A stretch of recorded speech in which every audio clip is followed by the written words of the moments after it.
ദൈവനാമത്തിന് മഹത്വമുണ്ടാകട്ടെ. നമുക്ക് അപ്പോസ്തല പ്രവൃത്തി അതിൻ്റെ 3:19 നമുക്ക് വായിക്കാം. ആകയാൽ നിങ്ങളുടെ പാപങ്ങൾ മാഞ്ഞു കിട്ടേണ്ടതിന് മാനസാന്തരപ്പെട്ട് തിരിഞ്ഞുകൊള്ളുവിൻ. അതായത് ദൈവത്തിലേക്ക് തിരിഞ്ഞുകൊള്ളുവിൻ. ദൈവം ഈ വചനത്തെ അനുഗ്രഹിക്കട്ടെ. ദൈവത്തിൻ്റെ വലിയ കൃപ നമ്മുടെ മേലുണ്ടാകട്ടെ. കേൾവിക്കാരുടെ മേലും ദൈവത്തിൻ്റെ അനുഗ്രഹം, അതുപോലെ ഈ എളിയദാസനോടും ദൈവത്തിൻ്റെ അനുഗ്രഹം ഉണ്ടാകട്ടെ എന്ന് ഞാൻ പ്രാർത്ഥിക്കുന്നു.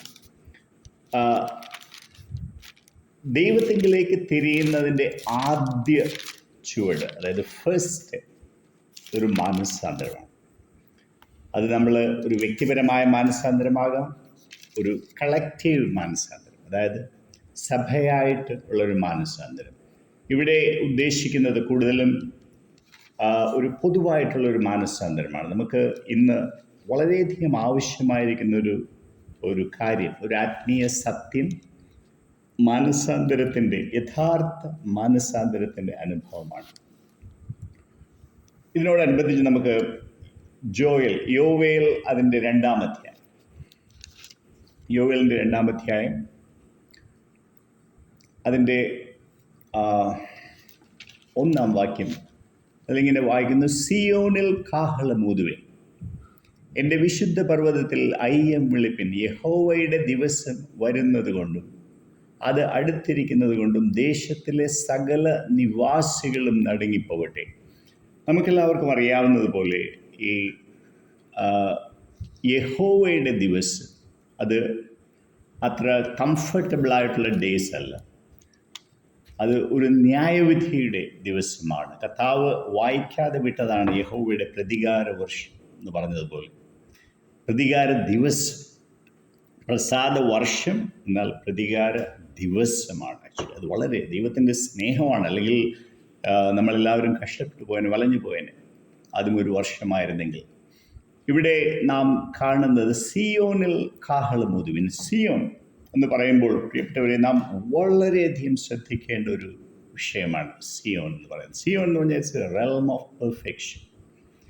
അവിടെ സിദ്ധന്മാരായ വിശുദ്ധന്മാരെ നമുക്ക് അവിടെ കാണുവാൻ കഴിയും. നാം വെളിപ്പാട് പുസ്തകം 14:1 നമുക്ക് കാണുവാൻ അങ്ങനെയുള്ളൊരു കൂട്ടത്തെ കുഞ്ഞാടിൻ്റെ കൂടെ നിൽക്കുന്നത് കാണുവാൻ കഴിയും. ആകയാൽ ഈ സിയോനിൽ കാഹളം ഊതുക. സിയോൻ എന്ന് പറയുമ്പോൾ ദൈവം ഏറ്റവും പ്രാധാന്യം കൽപ്പിക്കുന്ന ഒരു കൂട്ടമാണ് സിയോൻ എന്ന് പറയുന്നത്. അവിടെ വീണ്ടും പറയുന്നത്, എൻ്റെ വിശുദ്ധ പർവ്വതത്തിൽ. നാം ആ വെളിപ്പാട് 14:1 കാണുന്ന ആ പർവ്വതത്തിൽ തന്നെയാണ് ആ കുഞ്ഞാടും ആ 1,44,000 പേരും ഇവിടെ കാണുന്നത്. അത് ദൈവത്തിൻ്റെ പരിശുദ്ധാത്മാവ് നമ്മോട് സംസാരിക്കട്ടെ. ഞാൻ ഒരു ഉപദേശമൊന്നും ഇവിടെ സ്ഥാപിക്കുന്നില്ല. ഇവിടെ നാം കാണുന്നത് ദേശത്തിലെ സകല നിവാസികളും നടുങ്ങിപ്പോകുന്ന ഒരു സമയം വരികയാണ്. അപ്പോൾ എത്രമാത്രം കരുതലോടുകൂടി, എത്രമാത്രം ഹൃദയ നിർമ്മലതയോടുകൂടി നാം ഈ ദിവസങ്ങളിൽ നാം ജീവിക്കേണ്ടിയിരിക്കുന്നു. നാം completely, wholeheartedly we have to be with the Lord. അതിൻ്റെ 2-ാം അധ്യായത്തിൻ്റെ 15-ാം വാക്യത്തിലേക്ക് നടക്കാം. 15-ാം വാക്യം, സിയോനിൽ കാഹളമൂതുവിൻ, ഒരു ഉപവാസം നിയമിപ്പിൻ, സഭായോഗം വിളിപ്പിൻ. അപ്പം ഞാൻ പറഞ്ഞതുപോലെ ഈ സിയോൻ എന്ന് കർത്താവ് പറയുമ്പോൾ അതൊരു വിശ്വാസി, കുറച്ച് ലോകവും കുറച്ച് ദൈവവും അങ്ങനെയുള്ള വിശ്വാസികളെ കുറിച്ചേ അല്ല ഇവിടെ പറയുന്നത്. 100% ദ സിംഗിൾ ട്രാക്ക് ക്രിസ്ത്യൻസ്, അത് ക്രിസ്തുവിൻ്റെ പാതയിൽ മുന്നോട്ട് പോകുവാൻ പൂർണ്ണ ഹൃദയത്തോടെ ആഗ്രഹിക്കുന്നവരെയാണ് ദൈവത്തിൻ്റെ പരിശുദ്ധാത്മാവ് സിയോനിൽ എന്നുള്ള പദത്തിൽ ഉദ്ദേശിക്കുന്നത്. ആകയാൽ പ്രിയപ്പെട്ടവരെ, നാം തീരുമാനങ്ങൾ എടുക്കേണ്ട സമയമാണ്. നാം ദൈവത്തിന് വേണ്ടിയാണോ നമുക്ക് ജീവിക്കേണ്ടത്, അഥവാ ഈ ലോകത്തിന് വേണ്ടിയാണോ? സ്വയത്തിൻ്റെ ഇച്ഛ, അതിൻ്റെ ജഡാഭിലാഷങ്ങൾ ഗ്രാറ്റിഫൈ ചെയ്യാൻ വേണ്ടിയാണോ നാം ജീവിക്കേണ്ടത്? നാം തീരുമാനിക്കുക. ദൈവം നമ്മെ ഒരിക്കലും കമ്പൽ ചെയ്യുക. ദൈവത്തിൻ്റെ വഴികൾ വളരെ വ്യക്തമാണ്. ദൈവത്തിൻ്റെ വചനം അത് ക്ലിയറായിട്ട് നമ്മുടെ കാലിന് വിളക്കും നമ്മുടെ പാതയ്ക്ക് വെളിച്ചം പ്രകാശവുമാണ്. അത് നമ്മെ ഒരിക്കലും അന്ധകാരത്തിലേക്ക് തള്ളിക്കളയുകയില്ല. ദൈവത്തിൻ്റെ വചനം നാം അനുസരിച്ചാൽ തീർച്ചയായും നമുക്ക് ആ വിശുദ്ധമായ പാതയിൽ തന്നെ നടന്ന് ഈ വിശ്വാസത്തിൻ്റെ ഓട്ടം സ്ഥിരതയോടെ ഓടി നമുക്ക് തീർക്കുവാൻ കഴിയും. അതാണ് കർത്താവായ യേശു ക്രിസ്തു തൻ്റെ ദാസന്മാരും നമ്മെ പഠിപ്പിക്കുന്നത്, നമുക്ക് സാക്ഷ്യം നൽകുന്നത്. സിയോനിൽ കാഹളമൂതുന്നത് ദൈവത്തിൻ്റെ ജനത്തെ വിളിച്ചു കൂട്ടുവാനുള്ളൊരു ആവശ്യമായിരിക്കാം, അല്ലെങ്കിൽ ഒരുപക്ഷെ യുദ്ധത്തിനുള്ള ഒരു സജ്ജീകരണമായിരിക്കാം. എന്തായിരുന്നാലും കാഹളം ഊതുന്നത് വാസ്തവത്തിൽ അതൊരു പ്രധാന ഉദ്ദേശത്തിന് വേണ്ടിയാണ്. ഇവിടെ ദൈവത്തിൻ്റെ മക്കളെ ആ ഒരു ദൈവികമായിട്ടുള്ള ഒരു കാഴ്ചപ്പാടോടുകൂടി അവരെ കൂട്ടി വരുത്തുകയാണ് ദൈവം. ഈ അന്ത്യകാലത്ത് ദൈവത്തിൻ്റെ ഒരു ശ്രേഷ്ഠമായിട്ടുള്ളൊരു ഉദ്ദേശ്യം നമ്മുടെ ജീവിതത്തിലുണ്ട് പ്രിയപ്പെട്ടവരെ. സിയോനിൽ കാഹളമൂതുവിൻ, ഒരു ഉപവാസം നിയമിപ്പിൻ, സഭായോഗം വിളിപ്പിൻ. നാം വളരെയധികം ശ്രദ്ധിക്കേണ്ട കാര്യങ്ങളാണിതെല്ലാം. നാം പലപ്പോഴും അപ്പസ്തോല പ്രവൃത്തി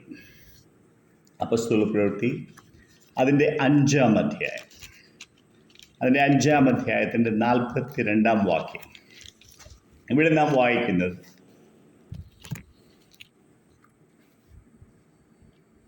പിന്നെ അവർ ദിനംപ്രതി ദൈവാലയത്തിലും വീടുതോറും വിടാതെ ഉപദേശിക്കുകയും യേശുവിനെ ക്രിസ്തുവെന്ന് സുവിശേഷിക്കുകയും ചെയ്തുകൊണ്ട് അവർ ദിനംപ്രതി ദൈവാലയത്തിലും വീടുതോറും വിടാതെ ഉപദേശിക്കും. പ്രിയപ്പെട്ടവരെ, നാം ഇത് 1-ാം നൂറ്റാണ്ടിലെ സഭയാണെങ്കിൽ നാം എത്തിയിരിക്കുന്നത് 21-ാം നൂറ്റാണ്ടിലെ സഭയാണ്. നമ്മുടെ രക്ഷ നാം വിശ്വസിച്ചതിലും അനേക മടങ്ങ് ഇന്ന് അടുത്തുകൊണ്ടിരിക്കുകയാണ്. നമ്മളുടെ ആ ജീവിതത്തിൽ വളരെ അടുത്തുകൊണ്ടിരിക്കുകയാണ്. എത്ര ദിവസങ്ങൾ, എത്ര ആഴ്ചകൾ, എത്ര മാസങ്ങൾ, എത്ര വർഷങ്ങളുണ്ട്, വളരെ വിരലിൽ എണ്ണാവുന്നതേ ഉള്ളൂ. എൻ്റെ ഒരു ഉദ്ദേശമനുസരിച്ച്, എൻ്റെ ഒരു ആത്മീയ വീക്ഷണമനുസരിച്ച് ഞാൻ പറയും 10 വിരലിൽ നമുക്ക് എണ്ണുവാനുള്ള വർഷങ്ങളേ ഉള്ളൂ നമുക്കിനി.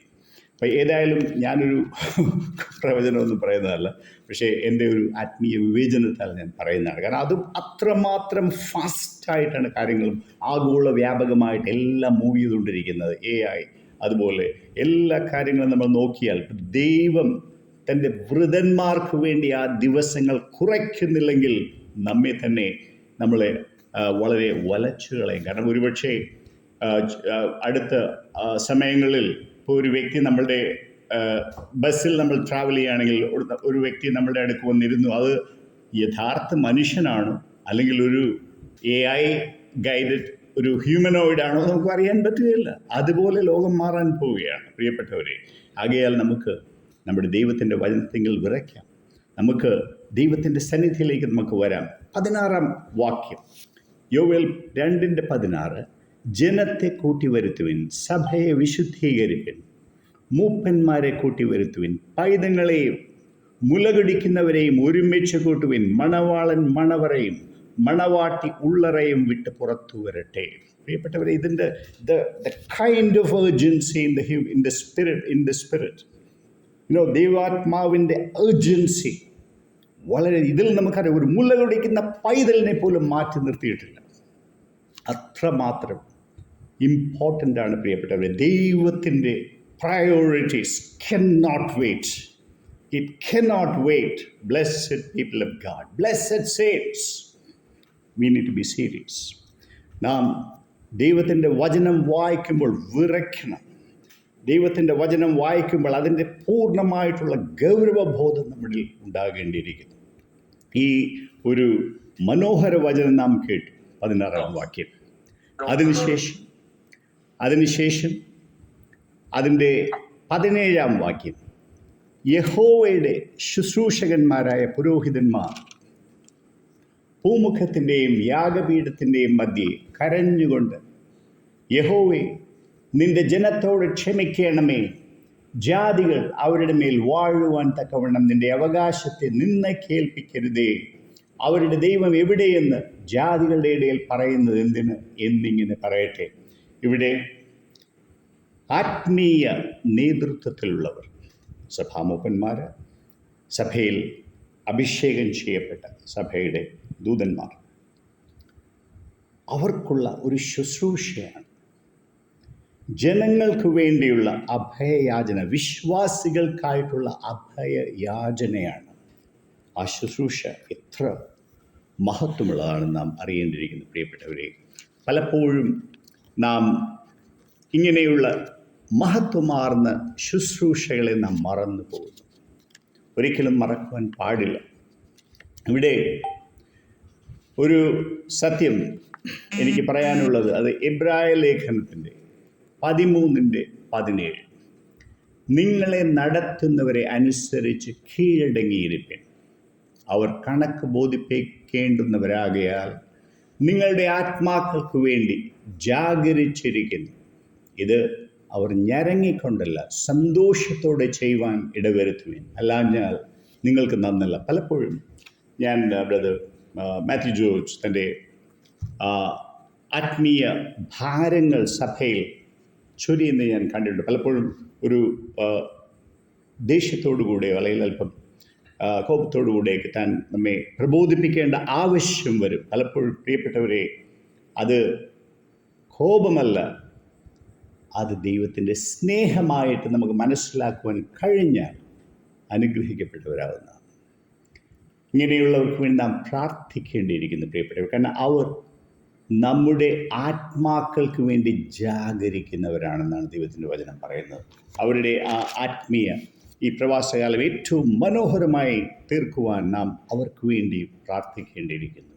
അവരെയും ദൈവത്തിൻ്റെ സന്നിധിയിൽ നിർത്തി ദൈവത്തിൻ്റെ മഹത്വമാർന്ന ശുശ്രൂഷ അവർ മനോഹരമായി തീർക്കുവാൻ നാം എല്ലാവരും പ്രാർത്ഥിക്കേണ്ടിയിരിക്കുന്നു. ഇനി അതിൻ്റെ 18-ാം വാക്യം, യോവേലിൻ്റെ 18-ാം വാക്യം, അങ്ങനെ യഹോവ തൻ്റെ ദേശത്തിന് വേണ്ടി തീഷ്ണത കാണിച്ച് തൻ്റെ ജനത്തെ ആദരിച്ചു. ഇവിടെ ദൈവത്തിൻ്റെ റെസ്പോൺസ് ആണ്. How does he respond to such heart-rending repentance? എല്ലാവരും ഒരുമിച്ച് ഒരുപോലെ ദൈവത്തെ സ്നേഹിച്ചുകൊണ്ട് ദൈവത്തിലേക്ക് തിരിയുമ്പോൾ മനോഹരമായൊരു റെസ്പോൺസാണ് നമ്മൾ ദൈവത്തിൽ നിന്ന് കാണുന്നത് പ്രിയപ്പെട്ടവരെ. അവിടെ അതിൻ്റെ 19-ാം വാക്യങ്ങൾ ദൈവത്തിൻ്റെ പ്രൊവിഷൻസിനെ കുറിച്ച് നാം കാണുന്നു. യഹോവ തൻ്റെ ജനത്തിന് ഉത്തരമരുളിയത്, ഞാൻ നിങ്ങൾക്ക് ധാന്യവും വീഞ്ഞും എണ്ണയും നൽകും, നിങ്ങൾ അതിനാൽ തൃപ്തി പ്രാപിക്കും, ഞാനിനി നിങ്ങളെ ജാതികളുടെ ഇടയിൽ നിന്ദയാക്കുകയില്ല. We will never be ashamed എന്നാണ് ഇംഗ്ലീഷിൽ എഴുതി. പ്രിയപ്പെട്ടവരെ, ദൈവത്തിൻ്റെ വചനം, വീഞ്ഞ്, എണ്ണ, ഇതെല്ലാം ദൈവത്തിൻ്റെ ആത്മാവിനെ കുറിക്കും. നമുക്ക് ഒരു സമൃദ്ധിയായിട്ടുള്ളൊരു ജീവൻ, അബണ്ടന്റ് പ്രൊവിഷൻസ്, അതാണ് ദൈവത്തിൻ്റെ റെസ്പോൺസ്. 21-ാം വാക്യം, ദേശമേ ഭയപ്പെടേണ്ട, ഘോഷിച്ചുല്ലസിച്ച് സന്തോഷിക്കാൻ യഹോവ വൻ കാര്യങ്ങളെ ചെയ്തിരിക്കുന്നു. ഒരു ഫിയർലെസ് സെലിബ്രേഷൻ, ഭയമില്ലാത്തൊരാഘോഷം ദൈവ മക്കളുടെ ഇടയിൽ ഉണ്ടാകണം. നാം പലപ്പോഴും ചിന്തിക്കും, അന്തിക്രിസ്തു വരുന്നു, അങ്ങനെയായിരിക്കും ഇങ്ങനെയായിരിക്കും, അതിനെക്കുറിച്ച് നമ്മൾ വഴിയേണ്ട ആവശ്യമില്ല. ഞാൻ പറഞ്ഞു, സിയോനിൽ കാഹളം ഊതിയിരിക്കുകയാണ്. പ്രിയപ്പെട്ടവരെ, സിയോൻ എന്ന വാക്ക് കേൾക്കുമ്പോൾ ചിന്തിക്കുക, ദൈവത്തിൻ്റെ ഒരു പ്രവർത്തന മണ്ഡലം അവിടെയുണ്ട്. ദൈവത്തിൻ്റെ ഒരു അത്യുന്നതമായിട്ടുള്ള ഒരു ശേഷിപ്പിനെ ദൈവം ഉയർത്തുവാൻ പോവുകയാണ്. നമ്മൾ ദൈവവചനത്തിൽ പല ഭാഗങ്ങളിലും കാണും. റോമർ 8 അവിടെയെല്ലാം നമ്മൾ വായിക്കുന്നുണ്ട് ഇതിനെക്കുറിച്ച്.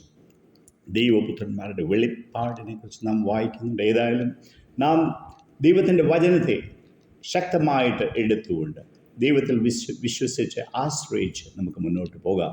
ഒരു മനോഹരമായിട്ടുള്ള ഒരു സെലിബ്രേഷൻ നമുക്ക് ആവശ്യമായിരിക്കുന്നത്. അതിൻ്റെ 23-ാം, സിയോൻ മക്കളെ ഘോഷിച്ചുല്ലസിപ്പിൻ. അഗെയിൻ, സിയോൻ മക്കളെ ഘോഷിച്ചുല്ലസിപ്പിൻ, നിങ്ങളുടെ ദൈവമായ യഹോവയിൽ സന്തോഷിപ്പിൻ, അവൻ തക്ക അളവായി നിങ്ങൾക്ക് മുൻമഴ തരുന്നു, അവൻ മുൻപേ പോലെ നിങ്ങൾക്ക് മുൻമഴയും പിന്മഴയും വർഷം പേച്ചു തരുന്നു. മുൻമഴ, പെന്തക്കോസ്ത് നാളിൽ മുൻമഴ ലഭിച്ചതായിട്ട് നമുക്ക് പറയുന്നുണ്ട്. ഇതിൻ്റെ 28 മുതൽ നാം വായിക്കുന്നത് പത്രോസ് 11 പേരോടുകൂടെ നിന്നുകൊണ്ട് ഇതിനെക്കുറിച്ച് ഉദ്ധരിക്കുന്നുണ്ട്. യോവേൽ പ്രവചനത്തെക്കുറിച്ച് ഉദ്ധരിക്കുന്നുണ്ട്. അപ്പോൾ മുൻമഴ പെന്തക്കോസ്ത് നാളിൽ ലഭിച്ച ആത്മ പകർച്ചയായിരുന്നു. എന്നാൽ പിന്മഴയെക്കുറിച്ച് പറയുന്നത് ലാറ്റർ റെയിൻസ് അത് 7 മടങ്ങ് ശക്തമാണെന്നാണ് നമ്മൾ വായിക്കുന്നത്. ആകയാൽ പ്രിയപ്പെട്ടവരെ, ഒരു 7 ഇരട്ടിയുള്ള ആത്മപകർച്ച, 7 times great outpouring of the Holy Spirit. കാരണം ഈ അന്ത്യകാലങ്ങളിൽ സാത്താൻ ശക്തമായി പ്രവർത്തിക്കുമ്പോൾ ദൈവത്തിൻ്റെ ആത്മാവ് നമ്മെ അതിശക്തമായി റെസ്പോണ്ട് ചെയ്യുവാൻ നമ്മെ സഹായിക്കുകയാണ്. അങ്ങനെ 24-ാം വാക്യം, അങ്ങനെ കളപ്പുരകൾ ധാന്യം കൊണ്ട് നിറയും, ചക്കുകൾ വീഞ്ഞും എണ്ണയും കൊണ്ട് കവിയും. ഇത് ഒരു അബൻഡന്റ് ലൈഫ്. കർത്താവ് ദാറ്റ് അബൻഡന്റ് ലൈഫ് നമ്മിലേക്ക് പകരുകയാണ്. അതിൽ 25-ാം വാക്യം, ഞാൻ നിങ്ങളുടെ ഇടയിൽ അയച്ചിരിക്കുന്ന എൻ്റെ മഹാസൈന്യമായ വെട്ടുകളെയും വീട്ടിലും തുള്ളനും പച്ചപ്പുഴും തിന്നുകളഞ്ഞ സംവത്സരങ്ങൾക്ക് വേണ്ടി ഞാൻ നിങ്ങൾക്ക് പകരം നൽകും. ഞാൻ പലപ്പോഴും പറയാറുണ്ട്, the restoration of time is only possible with our God. സമയത്തിൻ്റെ റെസ്റ്റോറേഷൻ, യഥാസ്ഥാനം ദൈവത്താൽ മാത്രമേ സാധിക്കൂ. അതിനൊരു എക്സാമ്പിൾ ഞാൻ പറയാം. ഉദാഹരണമായിട്ട് കഴിഞ്ഞ ഒരു 10 വർഷം നാം വളരെയധികം സമയം നമ്മൾ വേസ്റ്റ് ചെയ്തു. നമുക്കതിൻ്റെ കുറ്റബോധമെല്ലാം ഉണ്ടാകാം. എന്നാൽ 11-ാം വർഷം നാം ദൈവത്തെങ്കിലേക്ക് പൂർണ്ണ ഹൃദയത്തോടുകൂടെ, പൂർണ്ണ മനസ്താപത്തോടുകൂടെ, മാനസാന്തരത്തോടുകൂടെ തിരിയുന്നുവെങ്കിൽ നാം നഷ്ടപ്പെട്ട 10 വർഷത്തേക്കാൾ ശ്രേഷ്ഠമായിട്ടുള്ള ഒരു 11-ാമത്തെ വർഷം ദൈവം നമുക്ക് നൽകുവാൻ കഴിയും. അതാണ് റെസ്റ്റോറേഷൻ ഓഫ് ടൈം എന്ന് പറയുന്നത്. ഞാൻ അനേക ദശകങ്ങൾ ശരിക്കും നഷ്ടപ്പെട്ടു പോയ സമയം ദൈവത്തിൻ്റെ വലിയ കരുണയിൽ എനിക്ക് റെസ്റ്റോർ ചെയ്ത് കിട്ടിയിട്ടുണ്ടെന്ന് ഞാൻ പൂർണ്ണമായി വിശ്വസിക്കുന്നു. പ്രിയപ്പെട്ടവരെ, restoration of time is the Mercy of God. ദൈവത്തിൻ്റെ വലിയ കരുണയാണ് ആ സമയത്തിൻ്റെ യഥാസ്ഥാനപ്പെടുത്തൽ. അത് ദൈവമക്കൾക്ക് സംഭവിക്കട്ടെ എന്ന് ഞാൻ ആത്മാർത്ഥമായി പ്രാർത്ഥിക്കുകയാണ്. നമുക്ക് ഏറ്റവും അധികം ആവശ്യമായിരിക്കുന്ന ഒരു കാര്യമാണ് നമ്മുടെ സമയത്തിൻ്റെ റെസ്റ്റോറേഷൻ. ഇവിടെ 26-ാം വാക്യത്തിൽ നാം വായിക്കുന്നു, നിങ്ങൾ വേണ്ടുവോളം തിന്ന് തൃപ്തരായി നിങ്ങളോട് അത്ഭുതമായി പ്രവർത്തിച്ചിരിക്കുന്ന നിങ്ങളുടെ ദൈവമായ യഹോവയുടെ നാമം സ്തുതിക്കും. എൻ്റെ ജനം ഒരു നാളും ലജ്ജിച്ചു പോകുകയില്ല. സോ ദൈവത്തിൽ പൂർണ്ണ സംതൃപ്തി അടയുന്ന ഒരു ജനം. 27, ഞാൻ ഇസ്രായേലിൻ്റെ നടുവിലുണ്ട്, ഞാൻ നിങ്ങളുടെ ദൈവമായ യഹോവ മറ്റൊരുത്തരിലുമില്ല എന്ന് നിങ്ങൾ അറിയും. എൻ്റെ ജനം ഒരു നാളും ലജ്ജിച്ചു പോകില്ല. ഇവിടെ നാം ദൈവത്തിൻ്റെ ആ ഒരു വലിയ ശക്തി ഇവിടെ കാണുകയാണ്. നമ്മെ ഒരിക്കലും ലജ്ജിപ്പിക്കുവാൻ ദൈവം ആഗ്രഹിക്കുന്നില്ല. അനേക വർഷങ്ങളായി, നൂറ്റാണ്ടുകളായി ദൈവത്തിൻ്റെ സഭ ലജ്ജിച്ചുകൊണ്ടിരുന്നു. എന്നാൽ പ്രിയപ്പെട്ടവരെ, ഒരു സമയം വരികയാണ്, ദൈവം ഒരു ശേഷിപ്പിനെ ഉയർത്തും. ആ ശേഷിപ്പ് ഒരിക്കലും ലജ്ജിതരാകുകയില്ല. ഇവിടെ അതിൻ്റെ 32-ാം വാക്യത്തിൽ നമ്മൾ വായിക്കുന്നു, എന്നാൽ യഹോവയുടെ നാമം വിളിച്ചപേക്ഷിക്കുന്നവൻ ഏവനും രക്ഷിക്കപ്പെടും. യഹോവ അരുളി ചെയ്തതുപോലെ സിയോൻ പർവ്വതത്തിലും. അതുകൊണ്ട് ഞാൻ പറഞ്ഞത്, തുടങ്ങുന്നതും സിയോൻ പർവ്വതം, അവസാനിക്കുന്നതും സിയോൻ പർവ്വതം. അതിൽ നമുക്ക് മനസ്സിലാക്കാം ഇതിൻ്റെ main theme, it has to do with a special category of people. ഇവിടെ യഹോവയുടെ നാമം വിളിച്ചപേക്ഷിക്കുന്ന ഏവനും രക്ഷിക്കപ്പെടും. യഹോവ അരുളി ചെയ്തതുപോലെ സിയോൻ പർവ്വതത്തിലും യെരൂശലേമിലും ഒരു രക്ഷിതഗണവും ശേഷിച്ചിരിക്കുന്നവരുടെ കൂട്ടത്തിൽ യഹോവ വിളിപ്പാനുള്ളവരും ഉണ്ടാകും. ഇവിടെ നമ്മൾ വായിക്കുന്നത് യെരൂശലേമിൽ ഒരു രക്ഷിതഗണവും, യെരൂശലേം എന്ന് പറയുന്നത് പൊതുവായിട്ടുള്ള സഭയെയാണ് കാണിക്കുന്നത്. എന്നാൽ സിയോൻ പർവ്വതത്തിൽ ശേഷിച്ചിരിക്കുന്നവരുടെ കൂട്ടത്തിൽ യഹോവ വിളിപ്പാനുള്ളവരും ഉണ്ടാകും.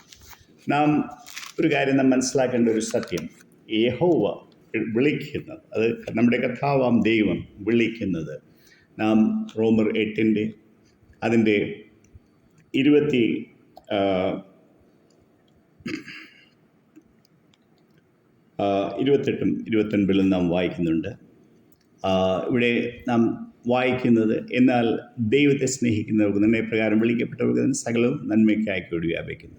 29 അവൻ മുന്നറിഞ്ഞവരെ തൻ്റെ പുത്രൻ അനേകം സഹോദരന്മാരിൽ ആദ്യജാതനാകേണ്ടതിന് അവനെ അവൻ്റെ സ്വരൂപത്തോട് അനുരൂപരാകുവാൻ മുൻ നിയമിച്ചുമിരിക്കുന്നു.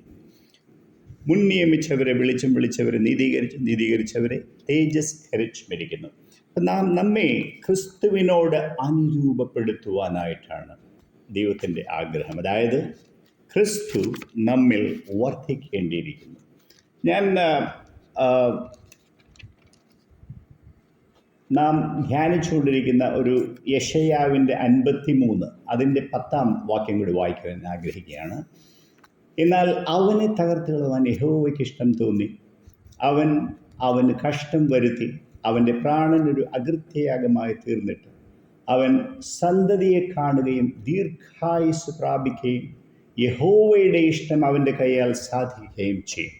ഇത് ഒരു വളരെ മർമ്മപ്രധാനമായ ഒരു പ്രോഫറ്റിക് വേർഡാണിത്. ശരിക്കും ഇംഗ്ലീഷിൽ കുറച്ചുകൂടെ ക്ലിയർ ആണ്. He shall see his seed, he shall prolong his days. അതായത് യേശുക്രിസ്തു നമുക്കറിയാം 33 വർഷം ജീവിച്ചു. എന്നാൽ കർത്താവ് മത്തായിയുടെ 28:20 പറയുന്നു, ഐ ആം വിത്ത് യു, ഞാൻ ലോകത്തിൻ്റെ അവസാനം വരെ നിങ്ങളോട് കൂടെയുണ്ട്. അതുപോലെ നാം മാർക്കോസിൻ്റെ അതിൻ്റെ 16:20 വായിക്കുന്നുണ്ട്, അവർ പുറപ്പെട്ട് എല്ലായിടത്തും പ്രസംഗിച്ചു, കർത്താവ് അവരോടുകൂടെ പ്രവർത്തിച്ചും അവരാൽ നടന്ന അടയാളങ്ങളാൽ വചനത്തെ ഉറപ്പിച്ചും പോന്നു. അപ്പോൾ കർത്താവ് അവരുടെ കൂടെ ഉണ്ടായിരുന്നു, കർത്താവ് അവരോട് കൂടെ പ്രവർത്തിച്ചു. അതായത് നാം ചിന്തിക്കേണ്ട ഒരു വിഷയം എന്ന് പറഞ്ഞാൽ, ഈ അന്ത്യനാളുകളിൽ കർത്താവ് തന്നോട് അനുരൂപരായ ഒരു തലമുറയെ ഉയർത്തുകയാണ്. നമുക്ക് വേണമെങ്കിൽ ജീസസ് ജനറേഷൻ എന്ന് ഏത് രീതിയിൽ നമുക്കത് പറയാം. പക്ഷേ തീർച്ചയായിട്ടും ആ ഒരു അപുത്രത്വത്തിൻ്റെ ആത്മാവ് ശക്തമായി വ്യാപരിക്കുന്ന ഒരു തലമുറ ഇവിടെ ഉണ്ടാകും. ബൈബിള് ക്ലിയറായിട്ട് വായിച്ചു കഴിഞ്ഞാൽ നമുക്ക് മനസ്സിലാക്കാൻ കഴിയും. അപ്പോൾ അവരിലൂടെ അവൻ തൻ്റെ ദിവസങ്ങളെ പ്രൊലോങ് ചെയ്യുന്നവർ. അവൻ as if Jesus were living through them. ഇത് നമ്മൾ ധ്യാനിക്കുക. അതിൻ്റെ 10-ാം വാക്യം ധ്യാനിക്കുക. ദൈവം നമ്മെ സഹായിക്കട്ടെ. എത്രത്തോളം കർത്താവ് നമ്മെ സഹായിച്ചു, അനുഗ്രഹിച്ചു, നാം ഈ അന്ത്യ നാളുകളിൽ അവൻ്റെ സന്നിധിയിൽ താഴ്ന്നിരുന്നുകൊണ്ട് അവൻ്റെ ആജ്ഞകളെ പാലിച്ചുകൊണ്ട് നമുക്ക് പൂർണ്ണ ഹൃദയത്തോടുകൂടി അവനെ നമുക്ക് അന്വേഷിക്കാം. അവൻ തീർച്ചയായും വരും. നമ്മുടെ ഹൃദയങ്ങളെ അവൻ താലോലിക്കും, നമ്മുടെ ഹൃദയങ്ങളെ അവൻ അനുഗ്രഹിക്കും, നമ്മുടെ ജീവിതങ്ങളെ അനുഗ്രഹിക്കും. അവൻ്റെ മഹത്വമാർന്ന ആ ഒരു തേജസ് നമ്മിൽ ഉദിക്കും. ദൈവനാമം മഹത്വപ്പെടട്ടെ. ആമേൻ.